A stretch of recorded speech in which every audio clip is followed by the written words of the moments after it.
December 24th, 1944.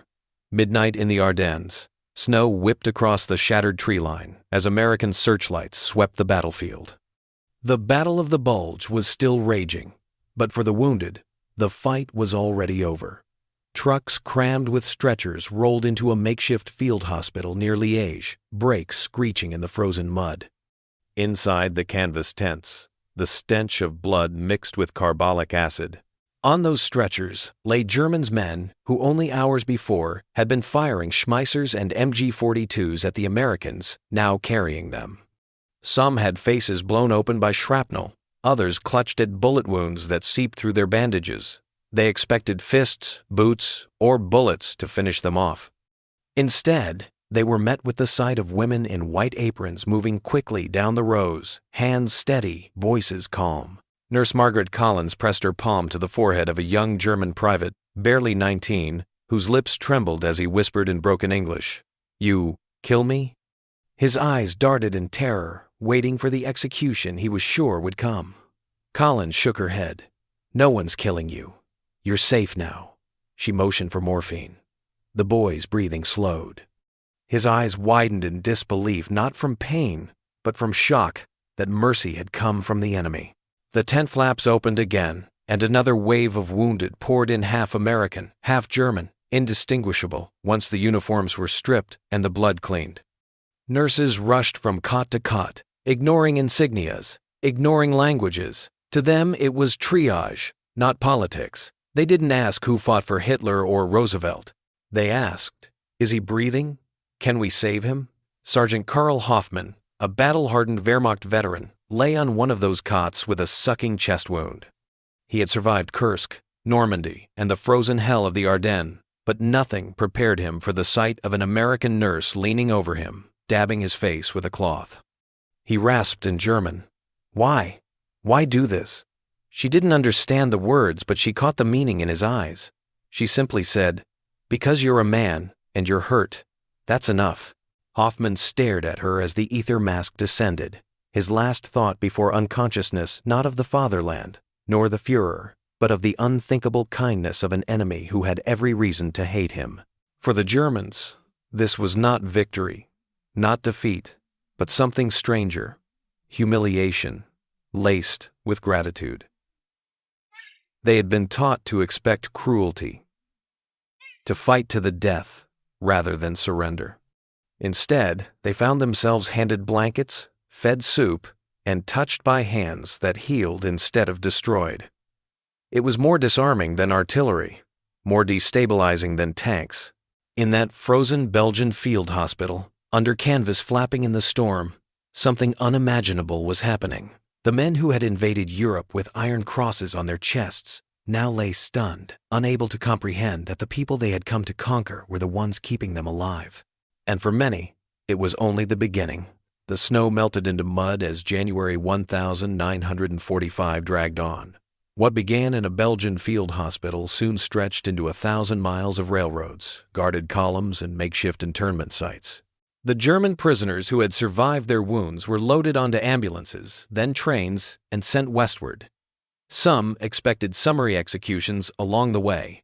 Instead, they were handed bread, tin cups of coffee, and even cigarettes.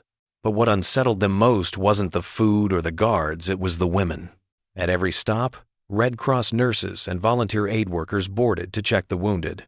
They moved down the aisles in their crisp white uniforms, adjusting bandages, refilling canteens, sometimes even smiling.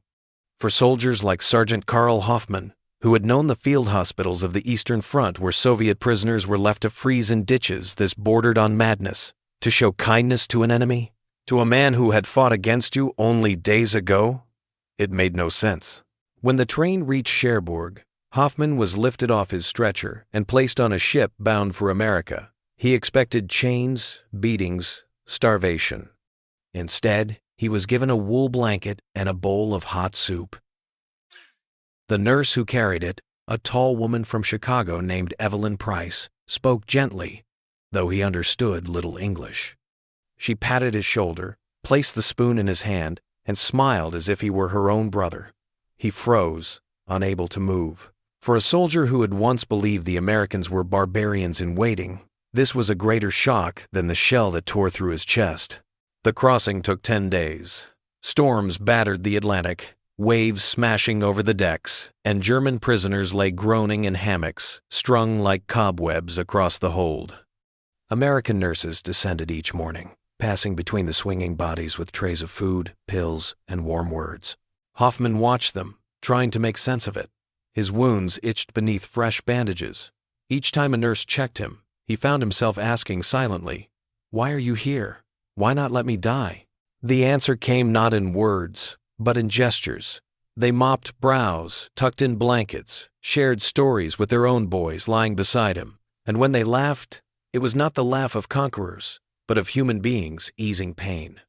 Hoffman felt a strange humiliation, not the humiliation of defeat in battle, but of being treated as if his life still mattered. By February, the ships reached the American coast.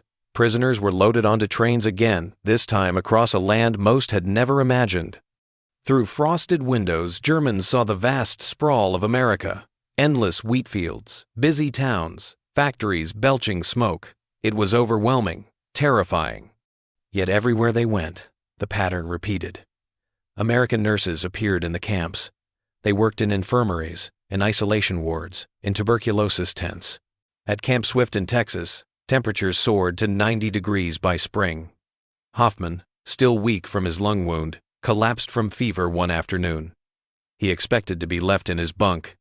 Instead, 2 nurses rushed to his side, carried him to the infirmary, and placed cool cloths on his forehead. One hummed as she worked, a tune soft and maternal. He lay stunned, sweating, staring at the ceiling, wondering what kind of enemy sang to him while keeping him alive. Nearby, 19-year-old Private Otto Schneider wept openly the first time an American nurse brought him milk and bread. His family had starved through the bombings in Hamburg, scraping for potato peels in the rubble. Yet here, across the ocean, in the heart of the nation that had burned his home, a woman in a white uniform pressed food into his hands and whispered, "Eat. You need your strength." The paradox gnawed at them. Propaganda had painted Americans as brutal, soulless machines of industry, but the women who worked in these hospitals carried themselves with quiet dignity. They did not gloat.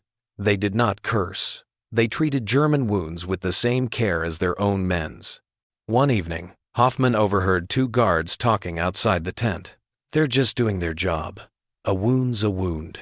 To Hoffman, this was incomprehensible. In the Wehrmacht, compassion was rationed only for comrades. Enemies were expendable. Yet here, women poured it out without hesitation. Weeks passed. Hoffman regained his strength. He began to walk the perimeter of the camp, always under the watchful eyes of guards, always with the scent of disinfectant drifting from the infirmary. And each time he passed by, he caught a glimpse of the nurses working late into the night, sleeves rolled, brows furrowed, moving from bed to bed with steady hands. It was not romance. It was not fantasy. It was something far stranger, the dismantling of every certainty he had carried into the war. These women were undoing Hitler's speeches, Goebbels's propaganda, and every hatred drilled into him, not with words, not with bombs, but with kindness so simple, so ordinary, it became extraordinary. For men who had expected death, survival itself was the greatest shock. But survival delivered by the enemy's touch, that was the memory that burned deepest. And as spring turned to summer, the war they had once fought on the battlefield shifted into a new war inside their hearts. One between what they had believed and what they were now forced to see. By the summer of 1945, the German prisoners in America were no longer stunned merely by survival. They had begun to live. The barracks were orderly, the food steady, the guards predictable. The war in Europe had ended in May, and though most men did not yet know if they would ever see their homes again, they understood one truth. Captivity here was unlike anything they had been told to expect. What unsettled them most was how quickly mercy turned into routine. At Camp Swift in Texas, at Camp Atterbury in Indiana, at scores of camps scattered across the American heartland, Nurses worked daily in the infirmaries. They weren't simply battlefield angels appearing for triage in moments of chaos, they were part of life. Sergeant Carl Hoffman, still recovering from his chest wound, spent mornings in the infirmary, where the air smelled faintly of iodine and soap.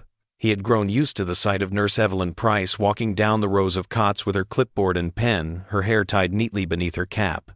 She checked pulses, changed bandages, and gave orders to corpsmen with the calm assurance of someone who belonged in control. To Hoffman, the strangest part wasn't that she saved lives. It was that she did so without ever glancing at the swastikas tattooed on some of the men's arms, or the scars left by their own violence. She saw only patience. One hot July afternoon, Hoffman sat on the edge of his cot, shirtless, as Evelyn inspected the scar across his chest. He flinched as she pressed lightly on the tissue. She frowned. Still tender? He didn't understand the words, but the tone was unmistakable, a mixture of concern and command. He nodded. She adjusted his bandage, then looked directly into his eyes. He expected reproach, anger, or contempt. Instead, she gave a small nod acknowledgement that he was still alive, still worth the effort. It left him speechless. Around him, the younger POWs grew restless with boredom. Some learned English from American camp workers. Others volunteered for farm labor, working under guard in fields across the Midwest. Wherever they went, injuries followed. A sprained ankle, a broken hand, a deep cut from barbed wire. And always, when they returned, the nurses received them with the same steady professionalism. Private Otto Schneider, the 19-year-old who had once wept at the gift of bread and milk, found himself back in the infirmary after slicing his hand on a tractor blade during farm duty. As the wound was stitched, the nurse, a middle-aged woman from Kansas named Clara, told him, slowly, in plain English, "Don't worry, you'll heal fine. No more scars than you already have." Otto looked at her with tears in his eyes. For years, scars had been badges of loyalty, wounds to prove devotion to the Reich. Now, for the first time, someone spoke of them as burdens to be lightened. He nodded furiously, though he barely understood. He wasn't weeping from pain this time. It was the recognition that he had ceased to be a weapon in someone else's war and had become simply a boy with a cut hand. The shock of kindness rippled further than the infirmary. Camp rumors spread like wildfire. Did you hear? The nurses treat Americans and us the same. One gave me coffee when I was feverish. They laugh, sometimes. Even with us nearby. To men raised on propaganda that Americans were bloodthirsty savages, these stories undermined everything. At night, lying in their bunks, the prisoners whispered about it. Some dismissed it as a trick. They only want us healthy so we can work. Others confessed unease. If this is how they treat us, why did we believe they were monsters? A few even admitted admiration. They are stronger than us. Not because of weapons, because they choose not to hate. Hoffman listened to these conversations in silence. He was older than most, a veteran of campaigns from France to Russia. He had seen what hatred produced. He had carried it himself. Now, watching Evelyn Price move through the infirmary each day, offering water, medicine, and an unshakable composure, he felt that hatred cracking inside him like a frozen river in spring. He didn't know what to replace it with. He only knew that it no longer held. The nurses never preached. They never lectured about democracy, liberty, or the sins of fascism. Their lesson was subtler, more devastating. They demonstrated, day after day, that an enemy could treat you as human. For men who had been told to fight to the last bullet, that revelation was more destabilizing than any battlefield defeat. There were moments, too, that burned themselves into memory. In one camp hospital in Georgia, a German officer with tuberculosis lay gasping, convinced each breath would be his last. A nurse sat beside him through the night, reading softly from a book of Psalms. He did not understand her words, but her voice lulled him to sleep. When he woke, the fever had broken. He later told his bunkmates, "An enemy's prayer saved me. That is a defeat I will never forget." By autumn, the rhythm of camp life was established. Roll call, labor, meals, rest. But beneath the surface, The true war raged inside the minds of the captured. They wrote letters home heavily censored, but still telling. Mothers in Hamburg and Munich received words like, "The Americans do not hate us as we were told. Their nurses treat our wounds with more care than we ever saw in our own army hospitals." When Hoffman finally found the strength to take longer walks around the camp, he noticed how the infirmary never emptied. There were always men inside, some sick, some injured, some simply broken by despair. And always, the nurses tended them. The tents glowed with lantern light long after the barracks were dark, as if mercy itself refused to sleep. What struck him most was how ordinary the kindness became. It wasn't dramatic, it wasn't theatrical. It was measured in cups of water, in clean bandages, in a gentle hand on a shoulder. But for soldiers who had been taught only cruelty, that ordinariness was revolutionary. The Germans had not surrendered their pride easily. But here, pride melted into something else. Quiet gratitude, tinged with confusion, and, in some, a seed of transformation.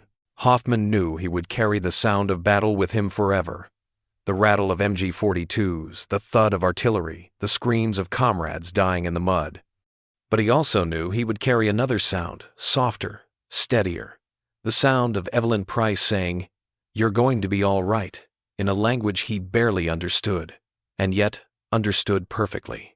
And as 1945 wore on, and the camps filled with more prisoners from a collapsing Reich, those words spoken by dozens of nurses in dozens of accents became the refrain of captivity. For many Germans, it was a refrain they had never expected to hear. The news reached the camps slowly, carried by rumor before official announcement. Germany had surrendered in May, but many prisoners were cut off, clinging to scraps of pride, insisting that perhaps the Reich still fought in the Alps, or that miracle weapons were being deployed. Yet as summer turned into autumn, even the most stubborn voices fell quiet. The war was over. Their Führer was dead. The world they had fought for was ash. And still, each morning, the infirmary doors opened. Nurses walked the corridors, their shoes clicking softly on wooden floors, their hands steady with bandages and syringes. They did not ask the men to confess their politics. They did not demand apologies. They simply kept healing. For the Germans, this was almost unbearable. To lose on the battlefield was one thing. To be shown kindness in defeat was another. It gnawed at the soul because it forced a reckoning far deeper than strategy or tactics. It asked, what if everything we believed was a lie? Sergeant Carl Hoffman felt this question every time Evelyn Price checked his wound. By September, his chest had mostly healed, but she insisted on continued care.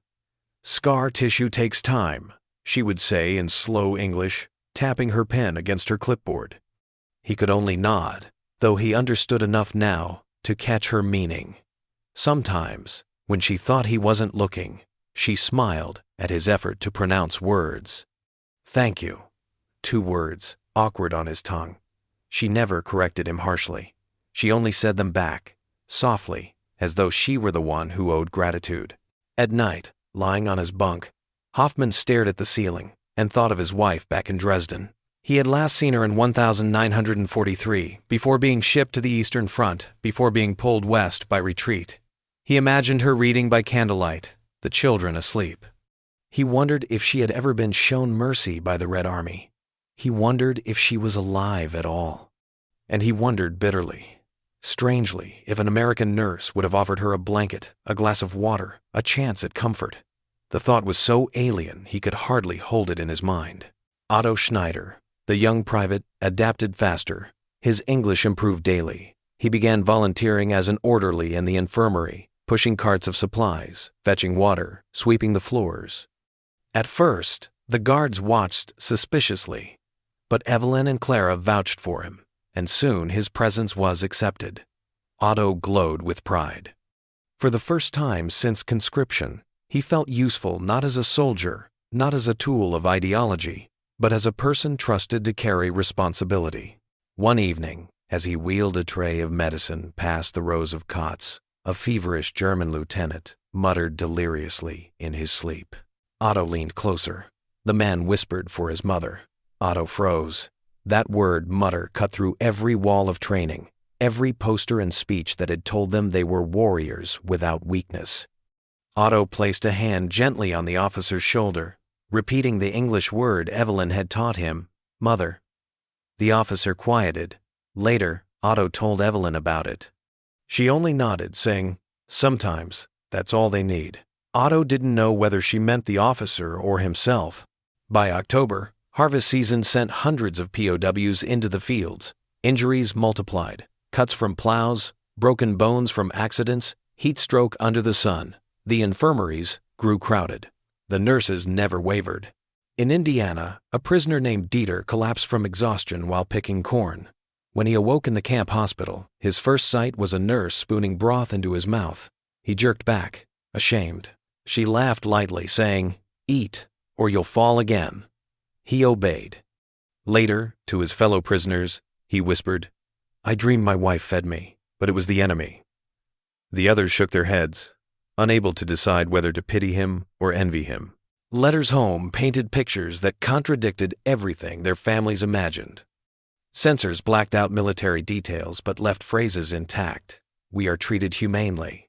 The nurses are kind. I am not hungry." Mothers and wives in bombed-out German cities read these words with disbelief.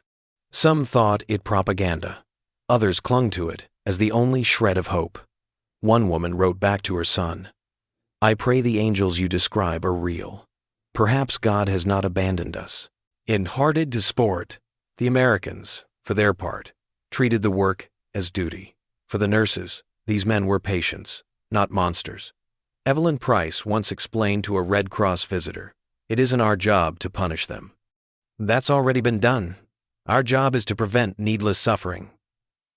Her words circulated among the prisoners, translated with awe. Some refused to believe she had said it. Others swore it was true, and swore further that she had looked directly at them as she spoke. As winter approached, the contrast grew sharper. In Germany, families froze in the rubble of bombed cities.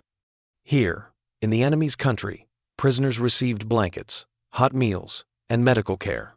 Shame fused with gratitude in a way that left many speechless. Hoffman saw it in the men's eyes. They no longer bragged of the Reich. They spoke of home, of bread, of warmth. He realized with a pang that the Americans had done what years of combat had not. They had taken soldiers and turned them back into men. One December night, as snow dusted the camp fence, Hoffman sat in the infirmary waiting room. Evelyn was finishing her rounds. He watched her adjust a bandage on Otto's hand the boy had burned himself on a stove and laugh at his exaggerated grimace. The sound was gentle, human, ordinary. Hoffman thought, "We were told they were devils, but here is a woman laughing, and it breaks me more than bullets ever did."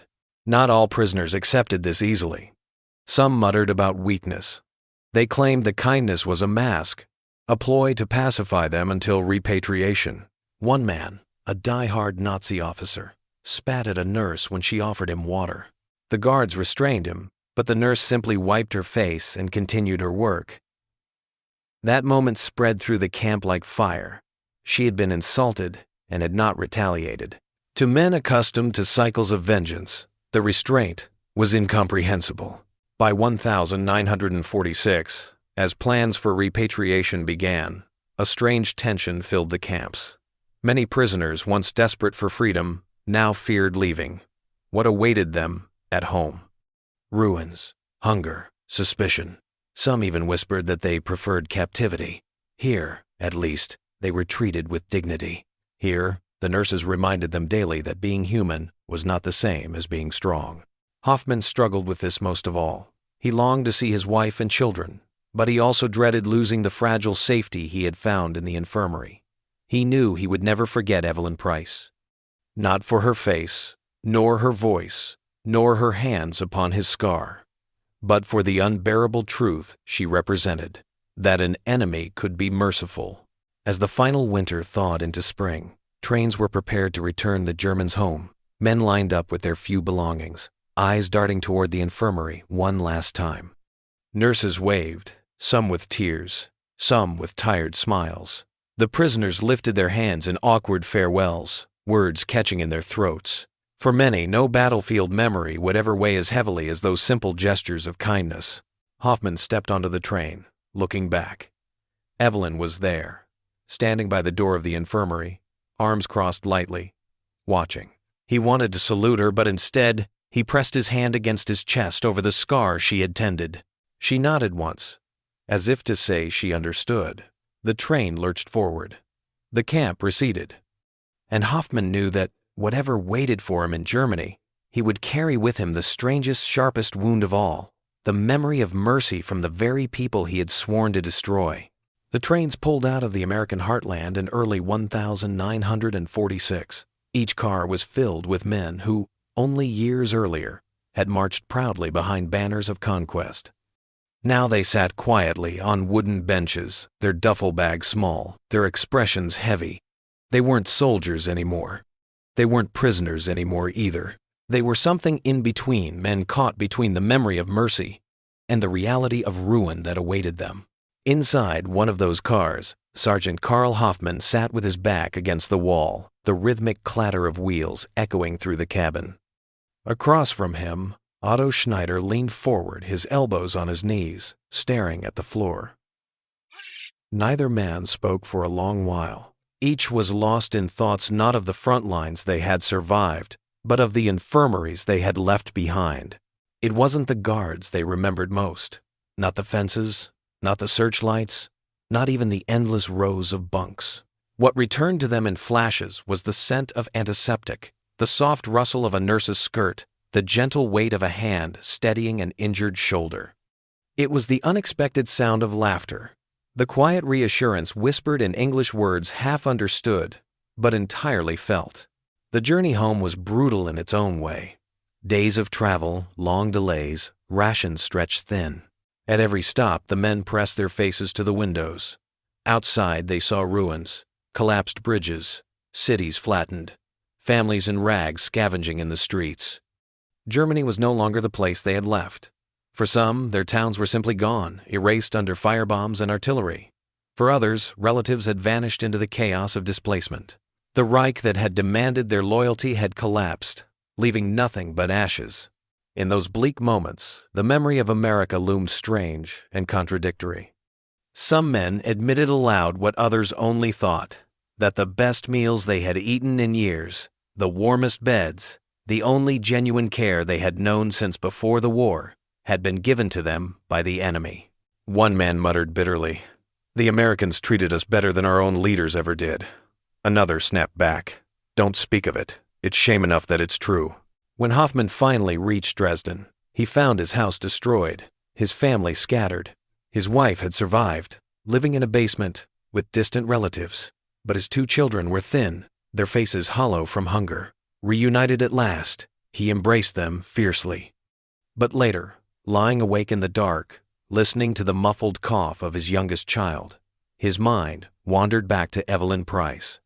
He remembered her calm voice, the certainty with which she said, "You'll be all right."